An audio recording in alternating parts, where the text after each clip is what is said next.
Hi, I'm Jeff Davis, and this is another On the Wine Road podcast. But first, let me share some good news from Northern California wine country. Tasting rooms are open. It's been over a week now here in Sonoma County, and as of this weekend in Napa County. As you may guess, specific guidelines are in place and appointments are necessary, but the doors and bottles are open. Let's hit the road. The work that this incredible professor from UC Davis has done, we want it to be here for the next generation. So the idea of being able to digitize something and have it accessible on all corners of the earth, it's a windfall of incredible learning and knowledge that we can kind of push forward to the future. I remember in '72 he was on the cover of the Wall Street Journal. They called him Mr. Grape.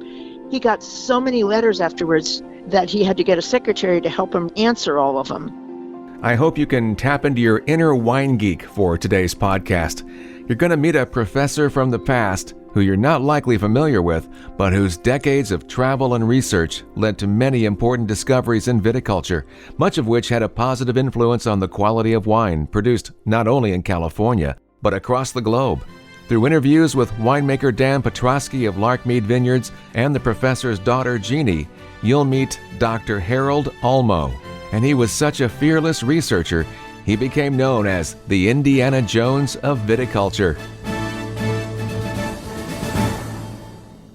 In January, the University of California at Davis reached out to me about a generous $200,000 donation Larkmead Vineyards offered to have Dr. Olmo's extensive writings digitized and preserved so students and the public could access and utilize the UC Davis professor's 40 years of research.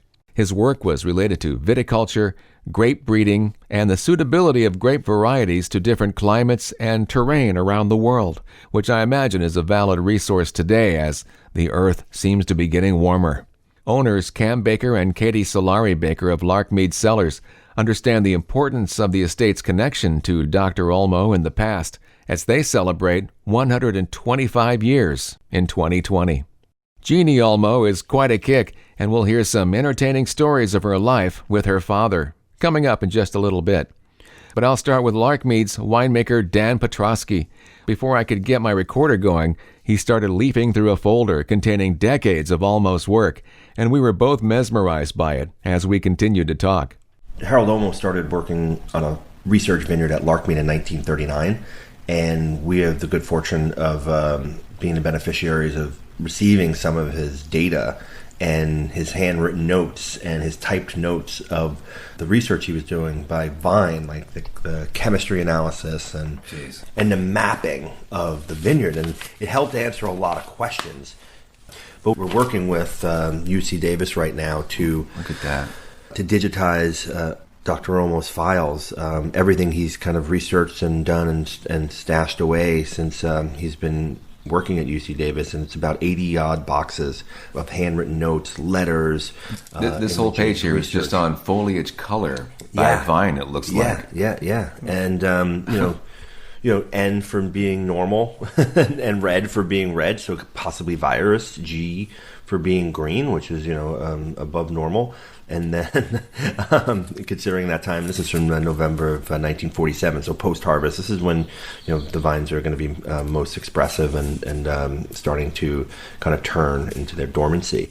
So all this research is, this is vine by vine research that he did at Larkmead, starting from, vine number 1 to vine number 24, and the additional rows that he had. It certainly emphasizes that people back then had a lot more time on their hands, doesn't it? And like you couldn't do this. No. Doing this. Well, this is his life. It's his research. It's his kind of. He was basically. He wasn't the first person to plant Cabernet Sauvignon in Napa Valley, but at the same time, he was the first person to kind of try to understand clonal variation, try to understand what works, what doesn't work, try to understand the differences in the chemistry behind the different clones. And he did this research for, as I said, from 1939 and well into the 1950s. And then when UC Davis was was bequeathed or donated. They got the donation to have the small parcel of land in the corner of Tocolone Vineyard in Oakville, and they created their Oakville winery and Oakville station, which was a research development station of viticulture. They took the clones that Olmo worked with at Larkmead, the 4 best clones, and they brought them down to Oakville and budded them over, and those became, quote unquote, the Oakville clones. And Dr. Olmo there's letters that he had writing saying, I don't remember the numbers of those clones, because right now when you talk about the clones, you talk about you talk them in terms of numbers, like similar to how you would with Pinot Noir, et cetera, et cetera. So it was quite fascinating to kind of like to be able to go through a lot of this detailed work of his. We haven't even scratched the surface on understanding what all of it is quite yet, and we're super excited about the digitization project, which once that is done, we'll be able to, the searching will be a lot easier, and we'll then be able to piece some of the puzzle together, because I just have a small selection of notes and research, but if I can look at that data over time, it's going to be very informative to me. But I've already learned a lot from what I've seen.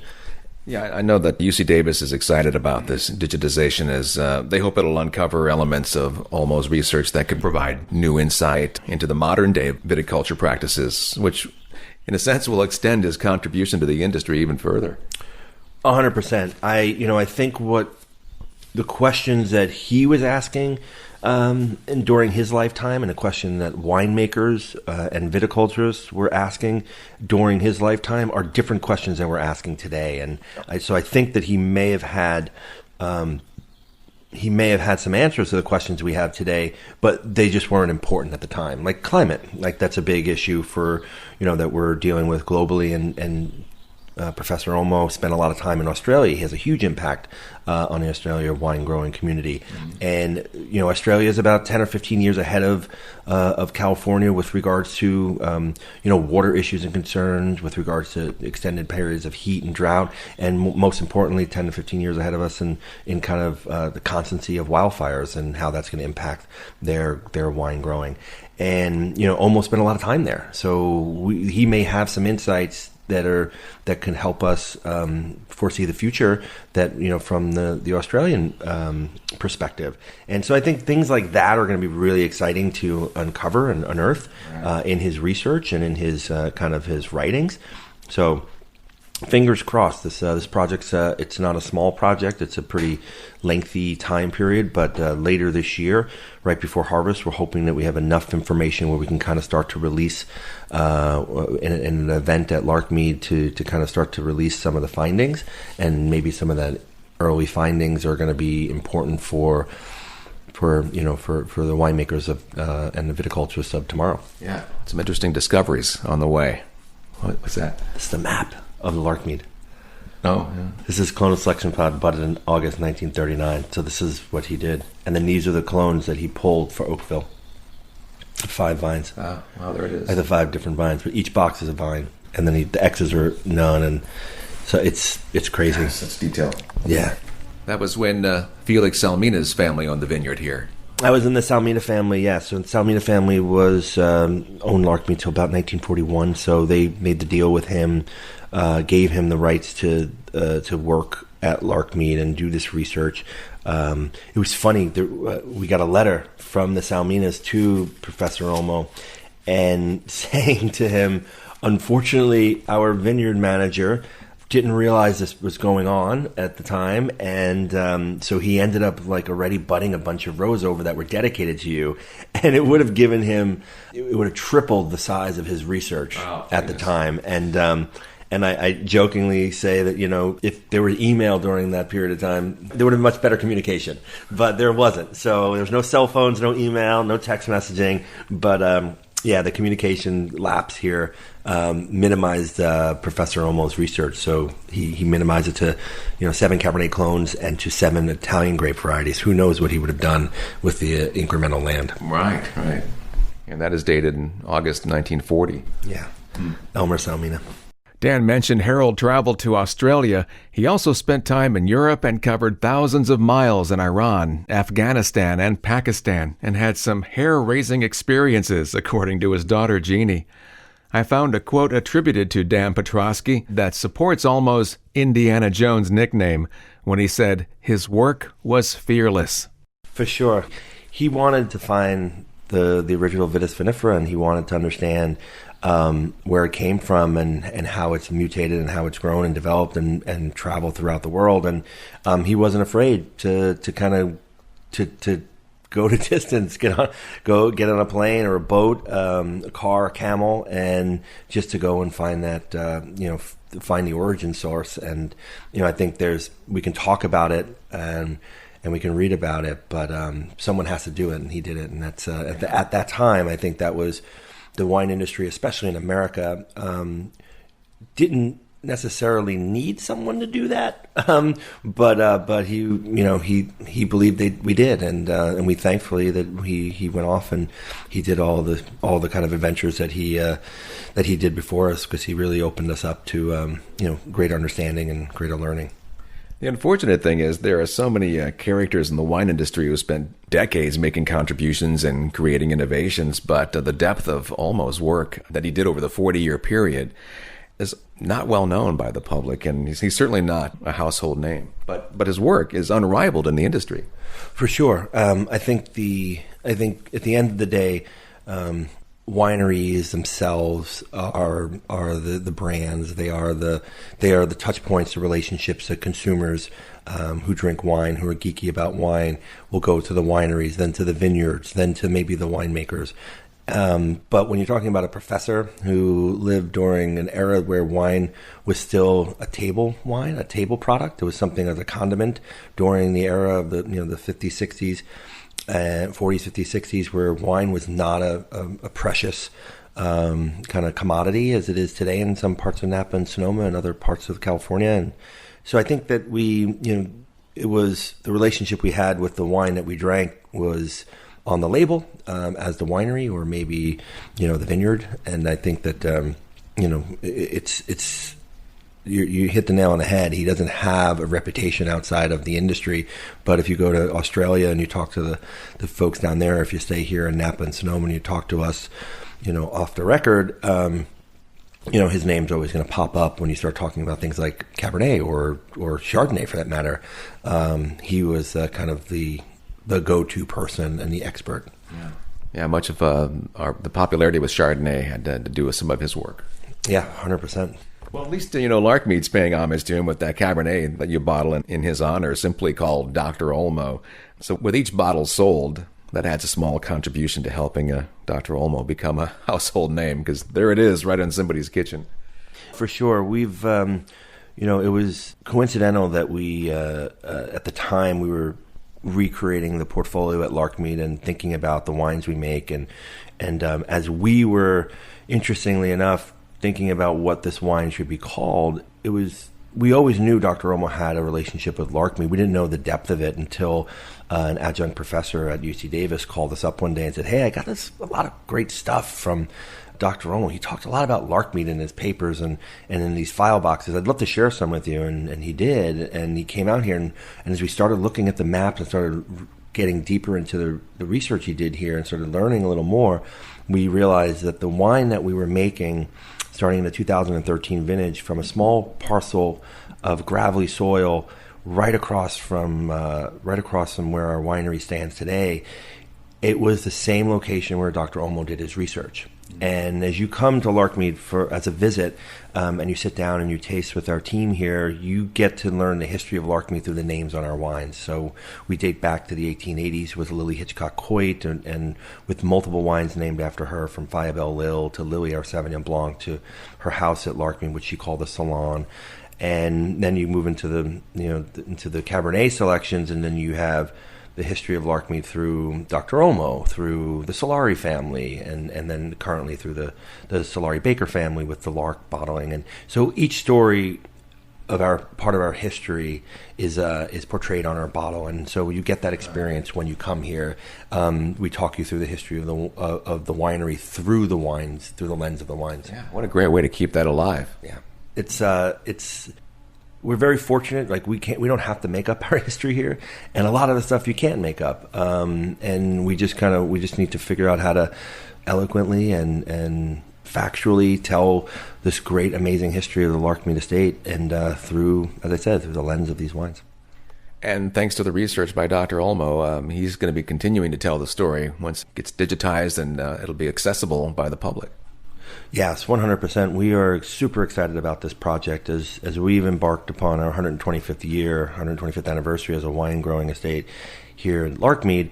We said we needed to think about the impact for the next 125 years. And well, the next 125 years, we may not be here, the vineyard may not be here, but the work that this incredible professor from UC Davis has done, we want it to be here for the next generation. So the idea of being able to digitize something and put it in the cloud and have it accessible on all corners of the earth, and hopefully it's a windfall of incredible learning and knowledge that we can kind of push forward to the future. We thought that was what we owed to the next generation. I think with that last statement, you understand the importance of Olmo's contributions and the preservation of that work. And what a significant gift from the bakers of Larkmead Vineyards for donating $200,000 to UC Davis to ensure that preservation. And I want to thank winemaker Dan Petroski for providing his professional point of view on Dr. Olmo. Now, I'll shift over to the phone to talk with Harold's daughter, Jeanne, for an entirely different perspective. Jeanne's full given name is Jeanne Marie. She thinks that sounds too pretentious. So as she told me when we spoke, Jeanne's like an old lady name. I'm Jeannie. yeah, you'll find Jeannie is spunky, and you might even say she's the salt of the earth. No doubt the result of traveling the world in her formative years. When doing my research, I wasn't terribly surprised that Harold Olmo was fond of growing things as a kid. What was somewhat surprising was that he did so in the Mission District of San Francisco. There's not much green space to do that now, but this, of course, was the early 1900s. During his youth, he also picked up a nickname. He would go down and plant flowers, and he was always planting, and his mom told his brothers, he had two brothers, and said, "Will you go get that damn jackrabbit and get him home for dinner?" and the name stuck. One brother called him Jack all his life, and the other one called him Rabbit. And it caught on at school, and he was called Jack. And then when he got to Davis, he thought he got rid of that. Well, here comes Jim, his older friend, called him Jack. And do you know, I probably it was in my 30s before I realized everybody in the department called him Jack.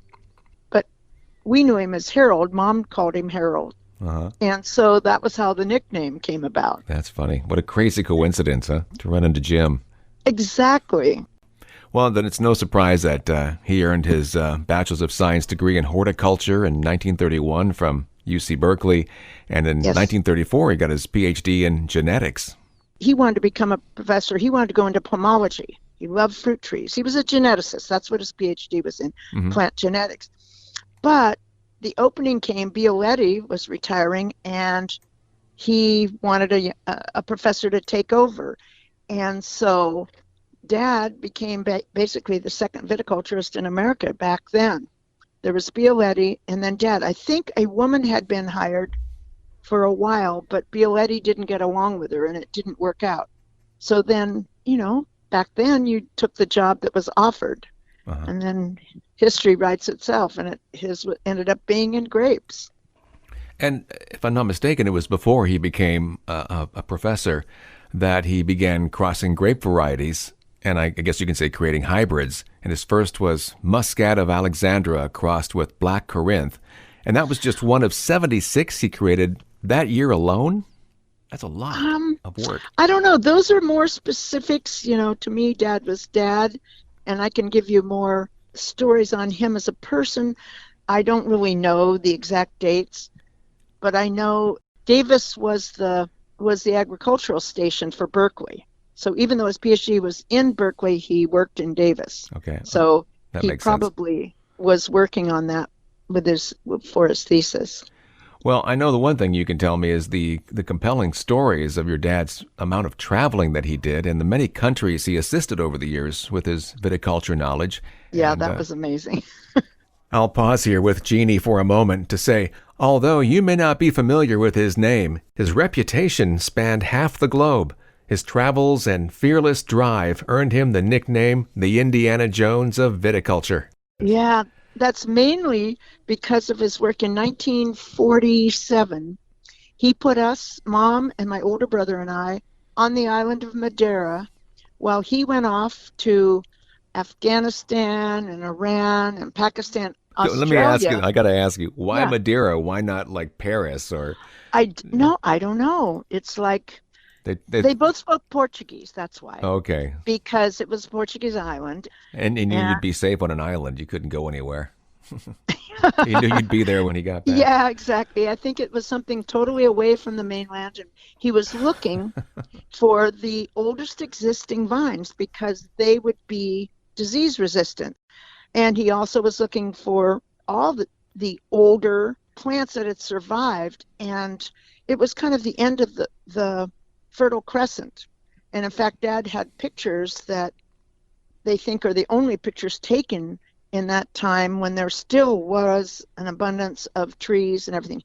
He sent back things for so many different varieties, not just grapes. That was his main idea, but he didn't stick to just grapes. He sent back cuttings from that helped the basic research for walnuts and pomegranates and almonds. I mean, all these different kinds. And yes, Wikipedia has a map of it and shows where he traveled. Now, what Mom told me was that he would go off and he bought this Persian rug for $5, and that's what he would sleep on. You know, they would take him up in the mountains, the consulate, and drop him off, and he would walk so many miles and live off on that rug, and he would just search. He was shot at, because the war was kind of starting there, and there's these wonderful stories where, I mean, I remember once he said the driver went off the cliff and Dad was injured and the driver ran off, but Dad was found by nomads and was nursed back to health. Wow. And was able to get back to the consulate, and so he could start over. And Mom said he'd be gone for like 4 months, and he'd come back to Madeira pretty skinny and stay there and rest up for a month, and she'd fatten him up a little bit, and then he'd take off again for Afghanistan. And another story that was great was that he and the driver were driving up into the top of the hills, and the driver accidentally hit a donkey, and it killed the donkey. And Dad didn't speak the language, and the driver didn't speak the language, but Dad tried to pay with money, for what was done, and they wouldn't have anything to do with that. And they arrested him. The driver ran off again, and Dad was put into a chicken coop that was their jail. Holy cow. He was put in there for 3 days with basically bread and water, and he didn't really know what was going to happen. He couldn't speak, and he's sitting in a chicken coop. But after a couple days, here comes the driver back with another vehicle from the consulate, and they were able, with an interpreter, and they were able to free Dad. And again, they didn't want any money, so when Dad got back down to the consulate, he arranged for a donkey to be taken up to them and delivered, because that's what mattered to them. Right. Gosh. So it's stories like that got him the Indiana Jones. I mean, he just kept searching. I remember him when I was a kid telling me how he had taken some chicken. He had a packed lunch, and he was eating it on a rock up there in nowhere, and he threw the chicken bone out, and he said these kids came running from behind a rock and were fighting over the bones, and he was so moved by that. He just took his lunch and gave it to them. They were just so hungry. Wow. Some precarious situations, and gosh, how things could have turned out. But he never stopped. I know. I think about it you don't realize what a pioneer he was in that time. And he was a young, tall, blonde, professor, and just it mattered to him that he preserved and found these cuttings. He didn't and wear then that's, I think, what got him started in creating the preservation of the earliest cuttings. And so now Davis has their, I can't remember what it's called, but they keep every existing vine disease-free. And so people who want to sell the rootstock or sell the stuff, to be able to, for the public to buy, has to get it from this germ-free Right. geoplasm place. And Dad worked with that to help him produce the rootstock. I mean, he developed the rootstock that would not die to phylloxera, that helped so many vineyards all over the world replant. He was a part of that as well, huh? Oh yeah, that was actually some of his most amazing work, and he Right. also worked hard on clone number 4 to perfect the Chardonnay, and he brought that to California, and Chardonnay, of course, is one of the highest planted grapes. Yes. So, and it's interesting because as a drinking wine, we didn't really like Chardonnay, but he improved it and brought it to the world. As Jeanne intimated, because of Harold Olmo's clonal selection efforts, focusing on improving fruit quality and productivity, he is acknowledged as helping Chardonnay become the most planted wine grape in the U.S., which now covers over 106,000 acres.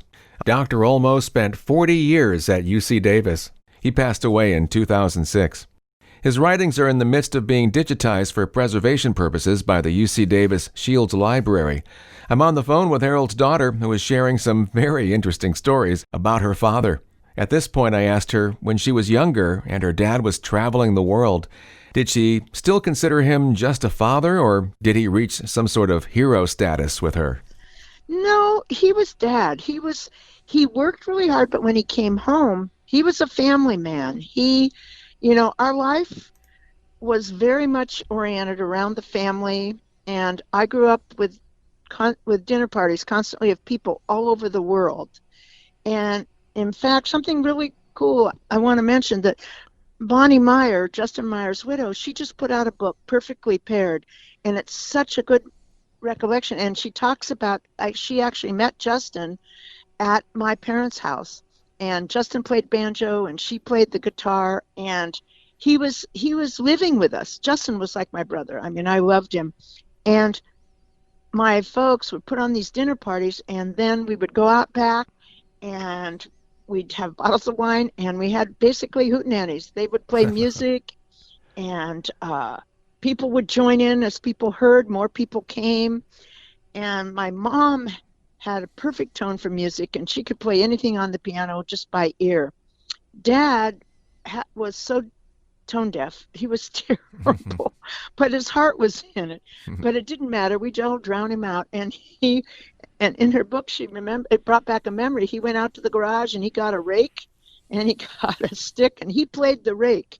And Mama played the washboard, and Justin would play the banjo, and Bonnie would play the guitar. Oh, we had so much fun.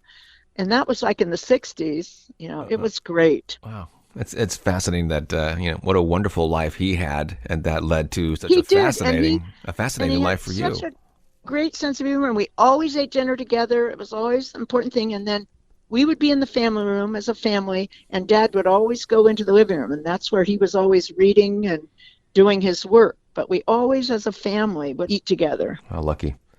Yeah, it was really good. And it seems like you adopted some of your father's adventurous spirit. Oh, yeah, I do have a bit of it. I think because we were never held back. We went,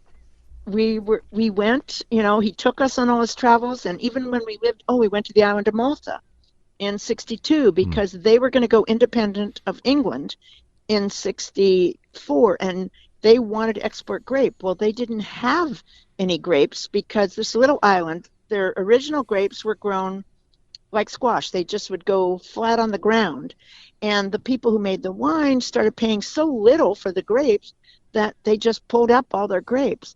And when we got there, I remember Dad said, they make a really good imitation of a red wine, but they can't export it because it's not made from grapes. Uh-huh. And so he spent that time, figuring out what grapes could grow in that area and on those rocks. I went to a Catholic school that was up on a mountain, and the bus would drive through, and I would see, this was 62, but it was like going back 500 years. They still had oxen pulling a wheel around to bring water up from the ground. Right. But what Dad realized, he finished a little early, and he said, somebody has to carry this on. Just telling him the information isn't enough. So he used his own money to bring a man back to Davis so he could get his master's in viticulture. And then he went back and was able to carry out the work. So you were high school age at that time. Yes, I was. I was would have been a junior. It was my junior year. I was in boarding school in Dominican in San Rafael, my freshman sophomore. But my junior year, I think, saved my life. It let me really find myself, and it was the most wonderful year. We spent 6 weeks getting to Malta by going from San Francisco to Hawaii to Yokohama and Kobe and Singapore, and at that time Ceylon and Bombay, but I think it's a different name now. Wow. And Hong Kong. And while the boat went through the Suez Canal, it takes a day for the locks to fill up.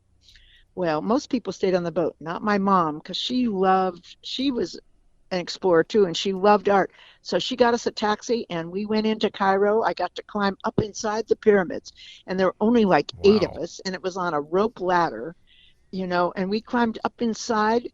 And when we got up to the top in these rooms that were, they'd taken all the jewels out, but these rooms in the middle of the pyramids, and the guide said, okay, everybody be very quiet. And so we just got very quiet, and pretty soon you could hear your heartbeat. It was like ba-bum, ba-bum, ba-bum. It was so dense in there. Wow. It was amazing. We went back to the boat, and it took us to Naples, and we got off, and then we flew to Malta. And then we lived in Malta, and Dad had a Volkswagen from Germany sent to us, and that was our car in Malta. So when we left, we took the car and a ferry across to Sicily, and we spent 3 months driving from the tip of Sicily up through Sicily, Italy, Switzerland, Germany, and we ended in Paris. But we stopped at all these different wine people along the way. And what Dad would do, this was important to him, that we bought the local wine and salami and cheese and bread, and our lunch was always along a road or a creek or a river. And then at night he'd take us out to dinner, or we would be going to these wine people.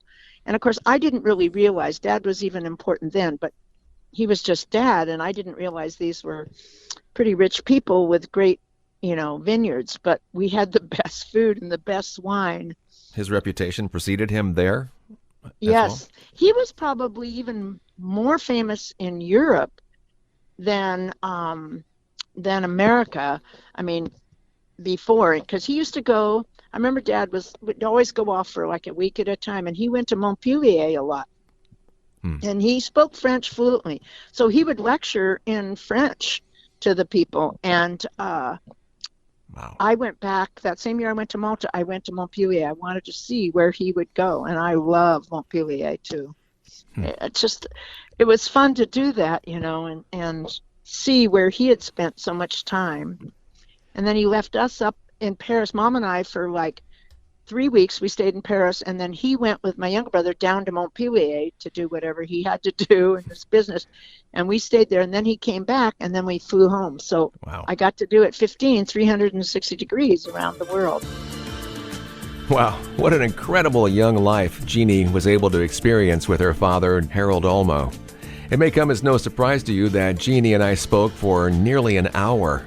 As you can hear, she is full of stories. He fearlessly traveled the world as he studied viticulture and grape varieties, the research of which we are enjoying to this day with the quality of wine at our disposal. I asked Jeanne why he was so driven. Was it because of the research, or did he just love to travel? Well, he was asked to, and he wanted to help the world. His goal was to allow grape varieties to be grown everywhere. He wanted wine to become something that would be like $3 that everybody could drink, But what he forgot was the middleman. I mean, there's always the bottle people, the truckers. I mean, so yes. Wine hasn't been able to get that cheap. That doesn't mean it won't one day. And Europe is like, thousands of years ahead of us. So wine is cheap, and they all have local wine. It's so good. It's so fun. You could go, and we tasted everywhere we went. And Dad liked to taste the local wine, just buy whatever they had locally. He never told anybody who he was or anything. He was a very humble man, but he wanted to help the world with developing grapes. Wow. And he certainly did. And he did, yeah. And he did it he was a scientist. People wanted him to write more and more books, but he was just too busy doing his work. But what's good is, and this is what I found out when I just went back to UCD library a few months ago, that they have so much of his work, but it's all handwritten. But he did write everything down.